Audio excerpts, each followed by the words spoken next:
Welcome back to another video. Today I'll be showing you how to use an RFID Arduino card scanner to open a box, so it'll be only able to open with your own specialized card. If you haven't already watched my video about how to actually make the circuit, I recommend doing that first and then coming back to the video.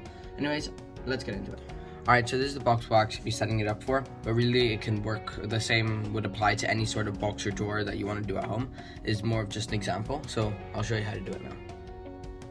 Alright, so the first thing I did was just put dedicated a section of the box just for the circuit, and then we'll set it up from here. So what we want to do is put this kind of like stuck up here, so only be able to, so this thing, the bit sticking out will be able to block the drawer from moving in and out unless we actually unlock it. So I'll show that now. Alright, so what we want to do first is attach a piece of cardboard to the side here, so the actual lock can go in between these two, so it can't just be pulled out and move freely. So I'll show you how that works.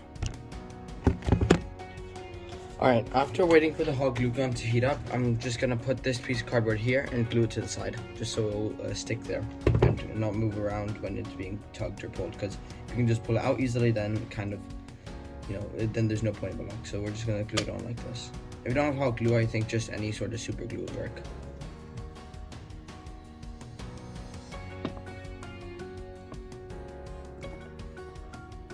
Okay, now we just wait for it to cool down, and then we should be good to go.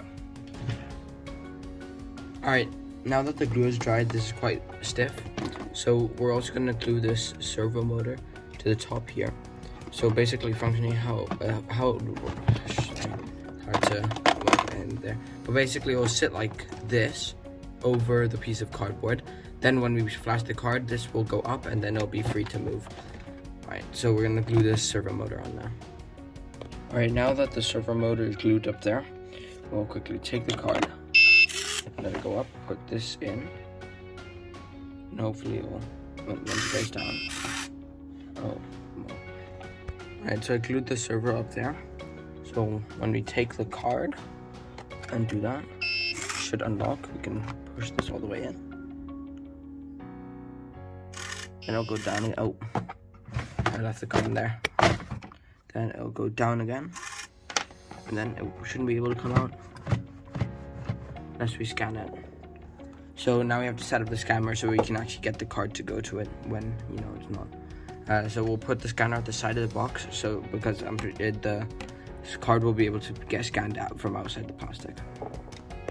Alright, so as you can see here, if you take the scanner and put it on the side here, then put the card on the other side of the plastic, it'll still beep and turn around. So we have to use some glue or screws to stick it to the side here, but be very careful where you put the hot glue, because we don't want to ruin the scanner.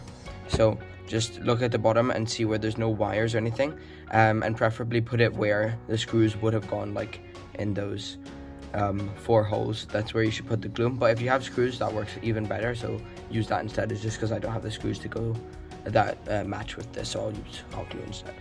Alright, so I'll be putting hot glue on it now.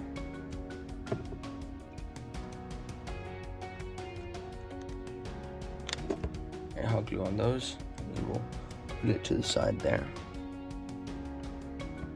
Wait for it to stick, then you take this, put it on the other side.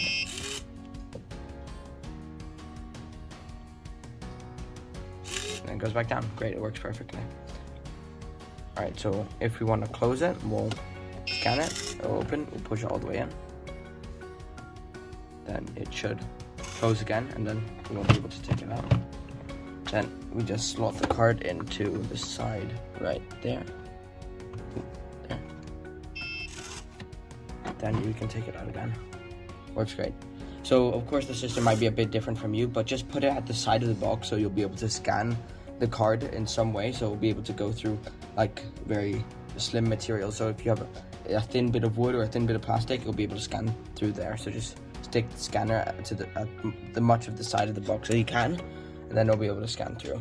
So apply with like a wooden block, a plastic box, probably not a metal box, but most boxes should be able to work in the same way.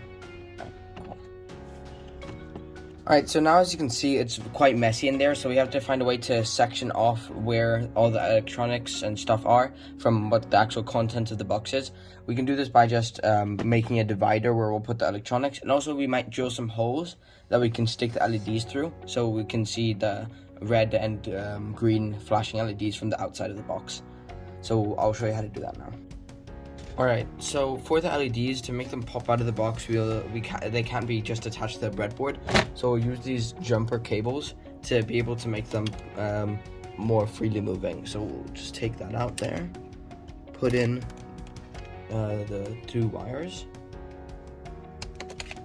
like so.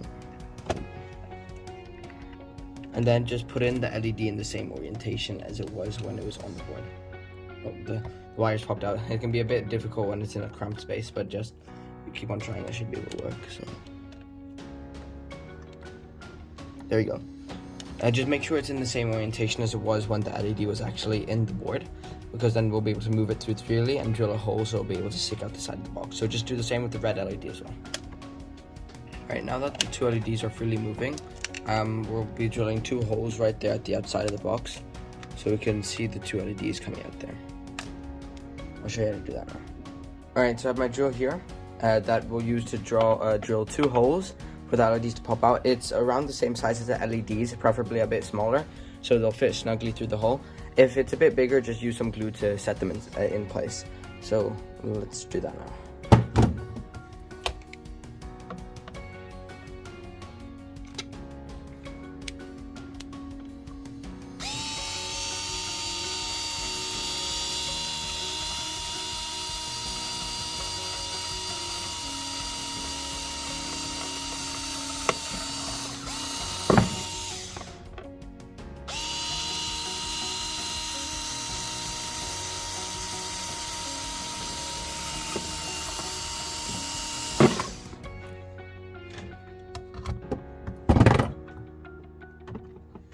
Alright, so clearly the LEDs don't quite fit through, so I'm going to use a bit bigger drill bit to make it so they can actually fit through the holes.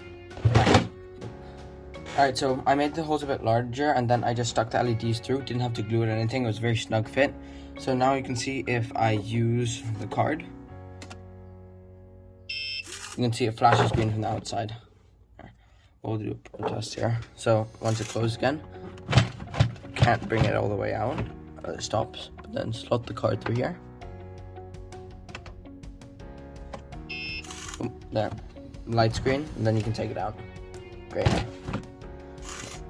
So just recreate that somewhat at home with some sort of locking mechanism. Should work the same on most different types of boxes, and that'll be good. So now we'll just sort the inside a little bit so it's not scattered around. Alright, so I just put a little cardboard divider there so the electronics wouldn't mix with the other stuff that's being stored in whatever box you're using. So there, and it doesn't jostle around too much.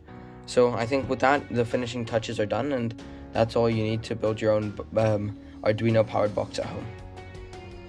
Alright, thank you so much for watching the video. I hope you enjoyed and it was able to work at home for you. And have a nice day. See you in the next one. Bye.